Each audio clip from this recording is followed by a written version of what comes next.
The film you're about to see is based upon documented facts. Views and opinions expressed in this program are purely independent, and we do not promote a company, association or individual through this video. G network industry के बारे में मैं ये समझता हूँ कि काफ़ी इससे लोगों को काफ़ी फ़ायदा हो गया है। ठीक है, एक तरीके से लोगों को रोज़गार मिल जाता है इससे। अच्छी है, देखिए बीच में मिडिल मैन नहीं रहता तो डायरेक्ट कंज्यूमर को बेनिफिट मिलता है। MLM का जो इम्पैक्ट है वो बहुत शॉर्ट टर्म भी होता है, कई बार कस्टमर बनते हैं और बहुत शॉर्ट टर्म टूट जाते हैं। चांस मिलता है, लोग ग्रो भी करते हैं, लेकिन अचानक सडनली ऐसा होता है कि कंपनी पॉलिसी चेंज कर देती है, प्रोडक्ट्स चेंज कर देती है या क्लोज हो जाते हैं। तो उसमें जो कर रहा होता है या जिसने आगे से ट्रस्ट करके लोगों को जोड़ा होता है तो उसके लिए प्रॉब्लम आ जाती है। उसमें पुश मेथड है, इसलिए बुरा है। आजकल के टाइम पे किसी के पास पूरी इन्फॉर्मेशन है नहीं। अगर वो किसी को जोड़ भी रहे हैं तो वो उसको पूरी तरह से एक्सप्लेन नहीं करते, उसको पूरे सारे प्रोज एंड कॉन्स नहीं बता पाते। डायरेक्ट सेलिंग, MLM या फिर नेटवर्क मार्केटिंग हमारे देश के लिए कोई नया व्यवसाय नहीं है और लाखों की संख्या में सफल डायरेक्ट सेलर्स और कंपनियां होने के बावजूद भी इस इंडस्ट्री को लोग शक की निगाह से देखते हैं। India is an ideal country for direct selling, क्योंकि हमारे देश में 140 करोड़ से ज़्यादा की जनसंख्या है। दुनिया की सबसे युवा आबादी हमारे देश में रहती है। हम लोग मोस्ट सोशली बाउंड कंट्री के रूप में पूरी दुनिया में जाने जाते हैं। जिस प्रकार का हमारा सामाजिक ताना बाना है तो वो कहीं ना कहीं डायरेक्ट सेलिंग में बहुत हेल्पफुल रहता है। हमारे देश में, भारत में करीब 400 से 500 कंपनी मेरे ख्याल से डायरेक्ट सेलिंग के नाम पे व्यवसाय कर रही है। जब मैं भारत सरकार में कंज्यूमर अफेयर्स सेक्रेटरी था तभी मुझे डायरेक्ट सेलिंग से डायरेक्टली डील करने का मौका मिला, क्योंकि इंटरनल ट्रेड नामक विषय कंज्यूमर अफेयर्स डिपार्टमेंट देखती थी। इंडिया में डायरेक्ट सेलिंग काफ़ी पहले आई थी, कोई इसमें गाइडलाइन नहीं, कोई कानून नहीं है, तो भी ये फैलती चली गई। उसका रीज़न क्या था कि जब कोई सिस्टम सोशियो इकोनॉमिक स्ट्रक्चर को एड्रेस करता है, उसकी प्रॉब्लम को एड्रेस करता है, वो सिस्टम रोक नहीं सकते। 2016 से पहले डायरेक्ट सेलिंग के ऊपर में कोई गाइडलाइंस नहीं थी और लोगों ने उनका फ़ायदा उठाया और बहुत सारी मनी सर्कुलेशन कंपनियां हमारे देश में आई। शुरू में जब ये बिल्कुल अनसपोर्टेड थी इंडस्ट्री, बिल्कुल हिफाजत तरीके से चल रही थी, उस वक्त ये ज़रूरी था कि एक यूनिफाइड आवाज़ उठाना। आवाज़ उठी, समस्याएं आई तो समाधान भी निकले। कुछ एसोसिएशंस बनी जिन्होंने इस समस्याओं को, इंडस्ट्री की समस्याओं को रिप्रेजेंट किया, गवर्नमेंट को समझाया। जहां चुनौतियों भरे भारत में डायरेक्ट सेलिंग तेजी से विकास कर रही थी, वहीं कुछ लोगों ने डायरेक्ट सेलिंग की आड़ में चिट फंड और पॉन्जी स्कीम से लोगों को भ्रमित किया। 2011-12 एक ऐसा समय था जो डायरेक्ट सेलिंग के लिए सबसे मुश्किल समय कहा जाता है और उस मुश्किल समय में इंडस्ट्री एक ऐसे दौर से गुजरी कि पूरी इंडस्ट्री के ऊपर में डायरेक्ट सेलिंग कॉन्सेप्ट के ऊपर में क्वेश्चन मार्क लग गया था कि ये सही है या गलत है, ये चलेगा या नहीं चलेगा। और हिंदुस्तान की जो अच्छी अच्छी कंपनियां थी, उन कंपनियों को बहुत टफ टाइम फेस करना पड़ा। दिसंबर 2011 से लेके अक्टूबर 2012 तक हमने अपने आंदोलन की शुरुआत की थी दिल्ली के रामलीला मैदान से। उसके बाद हम लोग जंतर मंतर पे रहे लगभग 13-14 दिन। उसके बाद में हम लोग जयपुर के उद्योग मैदान में 150 से ज़्यादा दिन का लगातार हम लोगों ने वहाँ पे धरना दिया और फाइनली उसके बाद में राजस्थान गवर्नमेंट डायरेक्ट सेलिंग की गाइडलाइन लेके आई और उसके बाद में राजस्थान में पर्टिकुलरली डायरेक्ट सेलिंग के लिए चीज़ें थोड़ी आसान हो गई और जो कंपनियां बंद थी वो वहाँ पे चालू हो गई। एक चीज़ समझ में आ गई कि अगर कंपनी को बचाना है तो कंपनी तभी बचेगी जब इंडस्ट्री बचेगी। और इंडस्ट्री में मैं एज ए लीडर क्या कंट्रीब्यूट कर सकता हूँ वो मैंने सोचा और इस दिशा में मैं थोड़ा सा आगे बढ़ा और मुझे अपॉर्चुनिटी मिली DSDWA, direct selling distributor welfare association का फाउंडर प्रेसिडेंट बनने की। और वहाँ मैंने प्रयास किया कि जो जिम्मेवारी मुझे मिली है उस जिम्मेवारी को मैं अच्छे से निभाऊं। और हम लोगों ने RTI, राइट टू इन्फॉर्मेशन, जो एक हमारे देश में एक अच्छी व्यवस्था है जिसके तहत आप सरकार से बहुत सारे प्रश्न पूछ सकते हैं जो प्रश्न पब्लिक डोमेन में नहीं रहते हैं। तो हमने डायरेक्ट सेलिंग के बारे में RTI लगाई कि डायरेक्ट सेलिंग जो कॉन्सेप्ट है ये इंडिया में लीगल है या नहीं है। हमने 7 मिनिस्ट्रियों को चूज़ किया और 7 में RTI लगाई। RTI लगाने के बाद हमने ये पूछा कि हमारे पास ये समस्याएं हैं, इनको समस्या लेकर हम किसके पास जाएं। तो एक मैरी गो राउंड शुरू हुआ और जब जवाब आए तो इस मिनिस्ट्री ने उसको, उसने उसको, कुछ इस तरीके से हमको इधर से उधर भेज दिया। उन सारे जवाब को नत्थी करके हमने PMO में RTI लगा दी। एक कमेटी बनी, इंटरनल मिनिस्ट्रियल कमेटी। उस कमेटी का मेन काम ये था, ये देखना, ये जानना कि डायरेक्ट सेलिंग जो बिज़नेस है ये सही है या नहीं है, और अगर ये सही है तो इसकी क्या कोई गाइडलाइन होनी चाहिए। बार बार डायरेक्ट सेलिंग इंडस्ट्री के रिप्रेजेंटेटिव्स को मिलके मुझे ये लगा कि यस, एक कोई कानून की ज़रूरत है। 2 साल लगे अपने आप को ये पहचानने में कि हमारा सुनवाई कहाँ होगी। गाइडलाइन जो सेंट्रल की 2016 में आई है, उससे कहीं पहले सन 2012 में राजस्थान स्टेट की गाइडलाइन आ चुकी थी।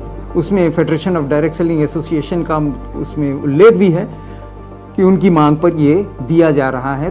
वर्ष 2020 डायरेक्ट सेलिंग के इतिहास में महत्वपूर्ण मील का पत्थर साबित हुआ। जुलाई 2020 से कानून में इसको कहा गया कि ये एक ऐसी प्रोडक्ट सेलिंग प्रक्रिया है जो कि नेटवर्क के थ्रू काम करती है।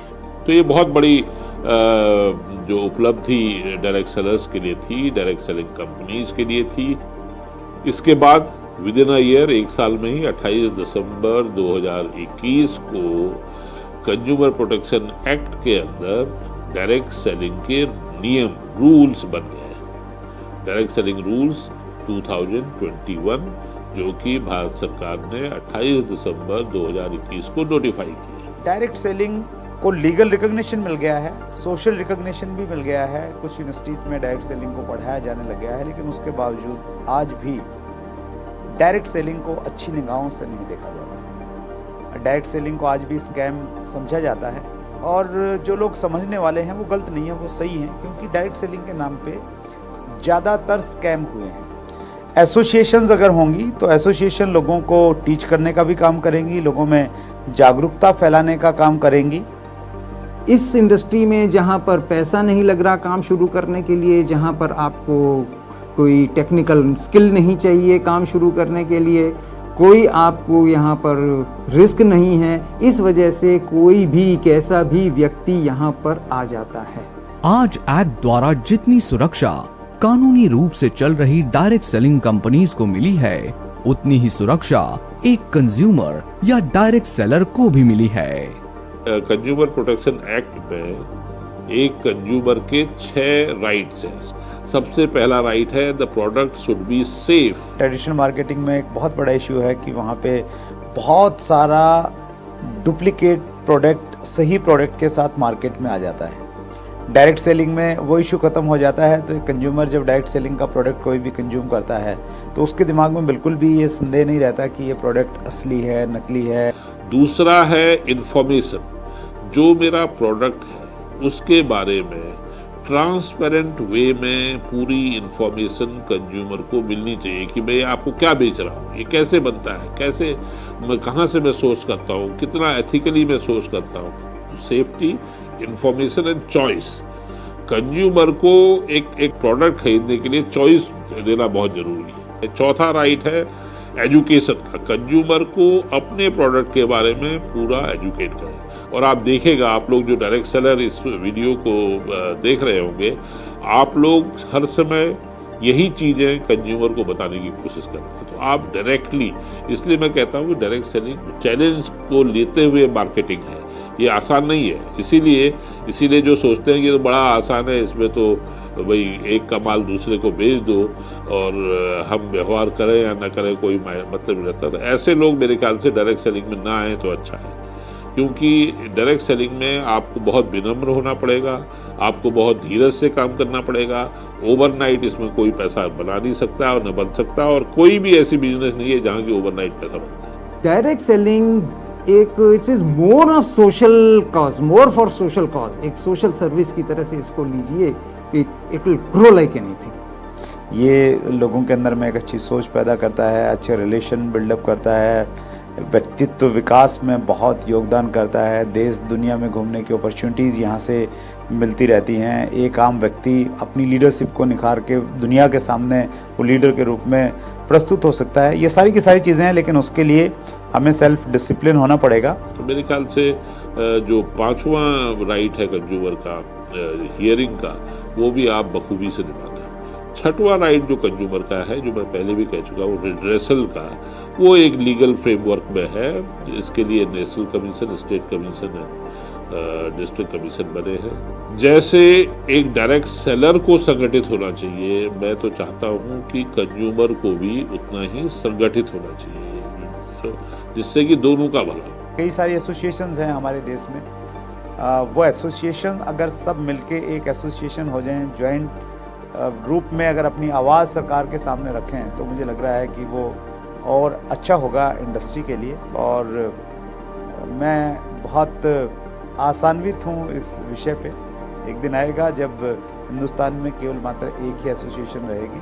अनफॉर्चुनेटली बैड एम्बेसडर्स इस इंडस्ट्री में बहुत है, क्योंकि वो थोड़े दिन आए, उन्होंने देखा और उनको बताया गया कि भाई यहाँ तो बहुत ही, यहाँ तो पैसा ही पैसा है, माला माल हो जाओगे, और वो सोचे कि पहले दिन या पहले हफ्ते या पहले महीने या पहले साल में हो जाएंगे, तो वो नहीं हुआ। तो वो फिर जो है अपनी या इस प्रोसेस को, ये नेटवर्क मार्केटिंग को ही बदनाम करने लग जाते हैं। तो please beware of those people, उनसे सावधान रहें।